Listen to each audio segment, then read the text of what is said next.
Okay, we've got a lot to get accomplished today, so how about you work over here? Okay. And I'm going to start over here, and then we'll meet in the middle. Sounds good.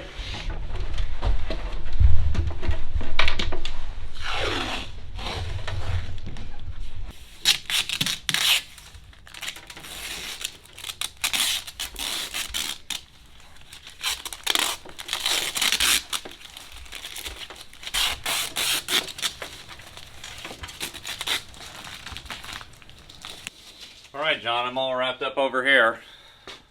John? All right, John, I think I'm all wrapped. Hey, I might need a little help here. Ethan. Ethan? Ethan! Come back, Ethan, now!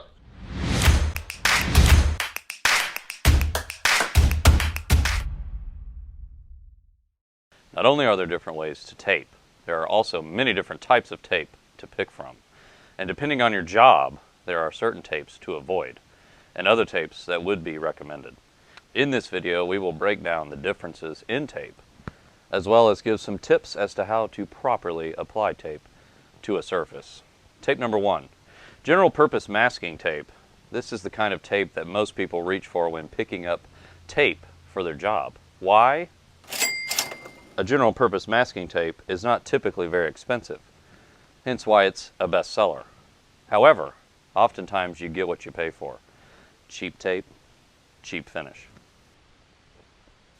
General purpose masking tape is good for a handful of things, like taping plastic, masking, and etc. However, if you're taping walls, ceiling, or trim, there are better types of tape to use than general masking tape. Tape number 2. A company called IPG made a tape called ProMask Blue with Block-It clear line technology. What that means is that they have lined the edges of the tape with an acrylic resin so the tape won't dry out, leaving you with clearer, crisper lines as seen here. The ProMask Blue with Block-It is one of the most common tapes amongst our contractors here in the store because it does leave a clearer line, and cleaner lines leave you with a better looking finished project. Tape number 3. Even a step up from the ProMask Blue with Block-It in clean line technology is frog tape. Frog tape implemented the same material used in diapers to the edges of their tape. This allows the tape to absorb the paint on the edge and keep it there, leaving you with just about the cleanest line you can get. It is important to note that if you are using the frog tape, you want to keep it sealed in the plastic container anytime you aren't actively taping. Doing this will prevent the lining of the tape from drying out, therefore also preventing it from losing its blocking ability. While general purpose masking tape has its uses, it is recommended to use a better tape when painting a wall so that you have cleaner lines. And while the frog tape is an amazing product, you don't necessarily have to spend the highest dollar for a good tape. Now that we have discussed some of the different tapes that you could use, here are a few tips and tricks as to how to best apply said tape. Tip number 1, use the recommended tape for the job. Not all tapes work in all settings, so be sure to get your recommended tape for your project.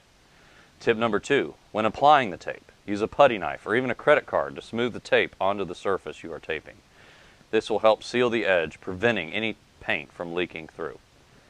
Tip number 3, as you apply the tape, overlap each strip of the tape that you apply so that removal can be done much easier.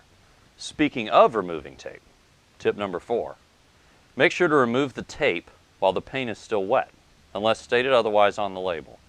If you wait until the paint has dried to remove the tape could pull the paint off of the wall. Tip number 5, as you pull the tape off, pull away, not up. Pulling away will not affect the finish of the paint. If you found this video helpful or informative, consider giving it a like. For more tips and tricks on all things paint and flooring, go ahead and subscribe to our channel, and we'll see you in the next one.